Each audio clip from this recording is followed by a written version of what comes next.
The Karrar Striker is Iran's main battle tank, MBT, one of the first produced entirely by Iran. First unveiled in 2016 and entering active service in 2020. It is produced on the Russian-made T-72 base and its external shape is inspired by the most modern Russian T-90 export version, the T-90MS Tagil, although Iran denies Russian involvement in the vehicle's development. It is a cheap modernization for the Iranian obsolete T-72's fleet that gives the possibility to maintain the T-72 competitive with small modifications to the production line. Welcome to this tank encyclopedia video on the Karrar MBT. Feel free to leave a like and subscription, as well as checking out our website for the full written article this video is based on and countless others. Now, before we get on to the video, here is a brief interlude featuring our sponsor, Skillshare. Skillshare is an online learning community with thousands of classes covering all kinds of interesting subjects, from photography to 3D modeling, music production, and so much more. In fact, I am currently following a class covering Capture One by Kat Cadeau, which is really helping me master editing these pictures I took in Rome. This class is full of convenient information that I can return to listening to whenever I want to, and is very intuitive and easy to understand. Now personally, what makes Skillshare special for me is that it is designed to give you an effective and pressure-free experience that will help you learn and discover knowledge. Skillshare doesn't display any ads, doesn't have any additional paywalls, no bait and switches. You are free to explore absolutely everything. And if it couldn't get any better, Skillshare is running a promotion. What kind of promotion? Well, the first 1,000 subscribers who manage to click the link in the description below will get a 1-month free trial for Skillshare. Thank you for checking out Skillshare. Ads like these help us keep growing. And now, on to the video. During the Iran-Iraq War fought between 1980 and 1988, Iran was able to capture several Iraqi T-72 Ural tanks, according to some estimates up to 100, which were superior to the Soviet, Chinese, and Korean MBTs in service with Iran. In the years following the war, Iran bought 200 second-hand T-72M and T-72M1 from Belarus. In the mid-1990s, licensed production of the T-72S began in Iran at the Bani Hashim Defense Industrial Complex. Iran currently has an estimated number of around 565 T-72s in service, selling armaments to some factions in the Syrian civil war that broke out in 2011 and also being involved in the Iraq war against the Islamic State. Iran could see that the early production models of the T-72, which it has in service, were no longer able to counter today's threats, so Iran decided to purchase more modern tanks. The Karrar, designed by the Organization of Defense Industries of the Islamic Republic of Iran, was first unveiled in August 2016, while on March 12, 2016, it was announced by Iranian Defense Minister Brigadier General Hossein Dehghan that an assembly line for the Karrar would soon be built at the Bani Hashim Defense Industrial Complex that would begin production of 800 new tanks starting from 2018. The Karrar has a two-seat hexagonal welded turret with a tank commander on the right side with its cupola and gunner on the left side equipped with a hatch. The commander's cupola has 8 periscopes for a 360-degree view and an independent stabilized periscope connected to the anti-aircraft gun. The periscope had a day, night, and infrared cameras giving to the commander the possibility to detect the battlefield in any time and weather conditions. The gunner has a front optic with the day and night cameras on the left side of the turret and a smaller auxiliary optic in front of his hatch. The gunner's hatch had a small round hatch that can be opened, as on Russian T-90s, for more ventilation in desert operations or to mount a snorkel kit. This suggests that the Karrar also has the ability to mount a snorkel kit to cross rivers in depth. The commander's periscope and the gunner's sight are connected to the tank's fire control system, which together with other subsystems such as a turret-mounted anemometer and a laser rangefinder mounted on top of the gun, calculates a trajectory to hit a target with maximum probability, fixed or moving during day or night. On the right side of the turret, the commander has the battle management system, composed of a display with a GPS map with the position of the tanks, of the allied troops, and the enemy positions, to always have the battlefield monitored and the communication system based on an unknown model of radio produced in Iran to always be in contact with the command and with other tanks in the area of operations. The MBT is then equipped with 12 smoke launchers mounted 6 per side of unknown model and caliber. The grenade launchers are connected to a laser warning receiver that spot laser beams that are pointing at the vehicle through 4 turret-mounted detectors for 360-degree monitoring. If a laser-guided ATGM or laser rangefinder of a tank aims their laser beams at the Karrar, the laser warning receiver will automatically fire a salvo of smoke bombs to conceal itself, inhibiting the threat. The front of the turret and the sides are equipped with reactive armor that will be discussed in the armor section, while the back is protected by slat armor to provide protection against hollow charge ammunition. On the back, there is a puzzle divided into compartments. Most likely, it is a compartment where the ammunition that cannot be put in the automatic loader were stored.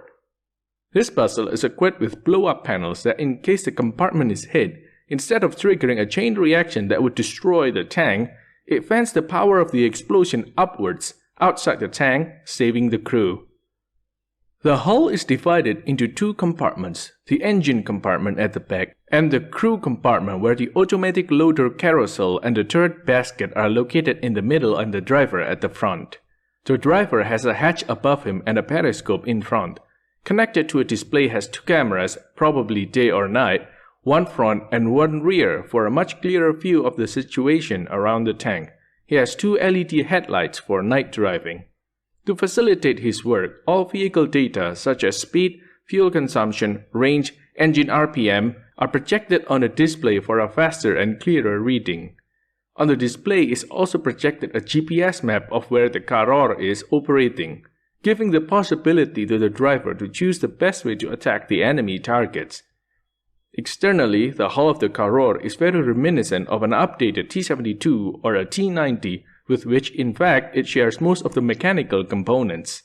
At Bani Hashim Defense Industrial Complex, they were already producing T-72S under license, so the Iranians have only modified the assembly line for the turret to keep the production line of the hulls unchanged or with few changes. The armor is composed, according to official Iranian information, of composite armor. The information is confirmed by the photographic sources that appeared on social media depicting the turret of the Karrar under construction, which is clearly visible in the frontal arc, the space left free for composite materials between 2 layers of ballistic steel. These ERA bricks are not the ones mounted on the previous models of Iranian MBTs, they are the copy of the Soviet-era Contact 5, but a new version of explosive reactive armor, more modern, light, and effective that some analysts identified as a copy of the Russian third-generation relic ERA. According to the Iranian General Masoud Zavareh, in charge of the Army Ground Force organization that works on military research and self-sufficiency of the Iranian military industry, this armor is totally produced in Iran and has been developed without the help of other nations. We cannot say too much about the theoretical thickness of the armor, but if the materials of the composite armor and of the explosive reactive armor are somehow comparable to those of the Russian T-90 with welded turret, the Karrar will have a protection of up to 1150 to 1350 mm on the front of the turret and up to 800 to 830 mm on the front of the hull against high explosive anti-tank, heat, projectiles. This theoretical thickness also changes according to the type of projectile, reaching a maximum of 950 mm in the turret and 750 mm in the hull against armor-piercing fin-stabilized discarding Zebu APFSDS projectiles. The sides of the turret behind the rows of ERA bricks have spaced armor and slat armor, while the sides of the hull are protected by skirts equipped with explosive reactive armor and polymer tiles that protect the wheels, while the rear has slat armor like the turret. The rear side of the vehicle is not protected by any kind of additional armor, but has supports for spare tracks, towing cables, and external fuel drums. Like the hull, the suspension seemed to be unchanged from those of the T-72 with 6 wheels per side connected to torsion bars, rear sprocket wheel, and front idler wheel. The tracks are an interesting object of discussion. On the prototype, the tracks were of the double-pin rubber padded type like those mounted on Western MBTs, like M1 Abrams or Leopard 2, while it seems that on the production models the tracks are single-pin tracks with rubber pushpins like the previous T-72 Soviet tanks. The use of Western-style track is not so absurd. Russian Federation, People's Republic of China, and Democratic People's Republic of Korea, the three largest non-Western MBT producing nations, in recent years have also started to use double-pin rubber padded type tracks on their T-14 Armata, Type 99 and M2020. Not much information has been released about the engine. It is known from Iranian sources that it is a diesel engine delivering 1200 horsepower. According to some analysts, if the engine delivers 1200 horsepower, it could be an engine supplied by Russia, or in any case produced under license starting from the base of a Russian engine.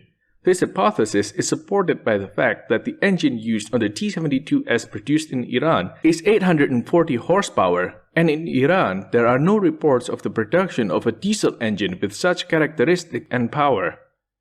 According to Iranian sources, the Karrar top speed on the road is over 70 km per hour, with a range of about 550 km with the internal tanks, which, as on the T-72, were 1200 liters of fuel, even if the installation of two external drum tanks of 200 liters each is possible, which would increase the range by about 20%.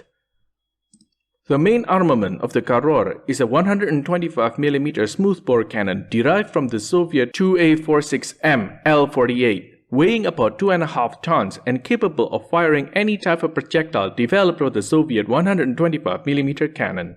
The prototype of the Karrar was equipped with a sheet metal armor sleeve that does not seem to have a real utility if not purely aesthetic has been eliminated on the examples for the series production.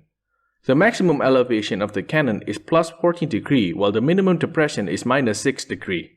The secondary armament consists of two machine guns, one in the anti-aircraft position in a remote control turret mounted together with the commander's independent periscope and has the possibility to be used also at night, thanks to the night camera and the thermal camera. The anti-aircraft machine gun is an MGT 12.7, the Iranian copy of the Soviet Dushka M 12.7 by 108mm heavy machine gun. The coaxial machine gun is a Russian 7.62 by 54mm R Soviet PKT, the standard gun of all the Soviet and Russian tanks.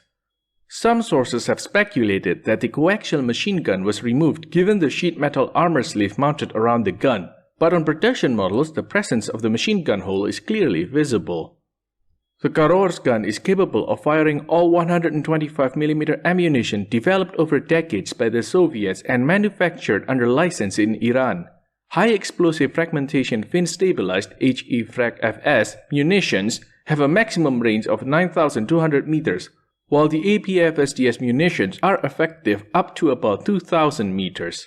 There is no information on what ammunition Iran produces under license and their characteristic.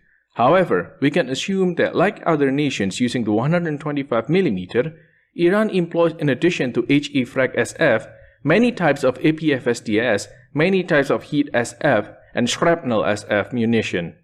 Iran has stated that the Karrar can fire, like the T-72 and T-90, the ATGM anti-tank guided missile, a copy of the 9M119 Sphere, an anti-tank guided weapon that the tank fires from the gun as a normal munition and then guided on the target through the laser beam of the laser rangefinder.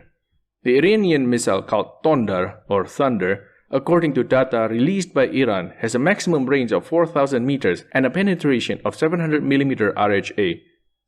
After having completed the assembly line and started the production, the first Karrar units have been delivered to the units by the beginning of 2020, a little bit later than stated by the Iranian Ministry of Defense, probably due to the COVID-19 pandemic that has also slowed down the Iranian military industry.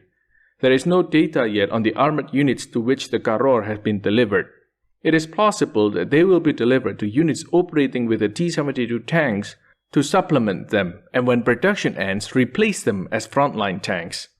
In order not to waste the T-72, the Iranian army has developed a new upgrade of the T-72 which is considered a cheaper version of the Karrar. Its name is T-72M Raksh. After witnessing the obsolescence of the early versions of the T-72 in the Middle East conflicts, the Republic of Iran has decided to upgrade its T-72 fleet in an inexpensive way. The Karrar keeps the T-72 hull almost unchanged, but is equipped with a new turret, fire control system, and armor. It is a simple way to keep the T-72 operational for a long period of time.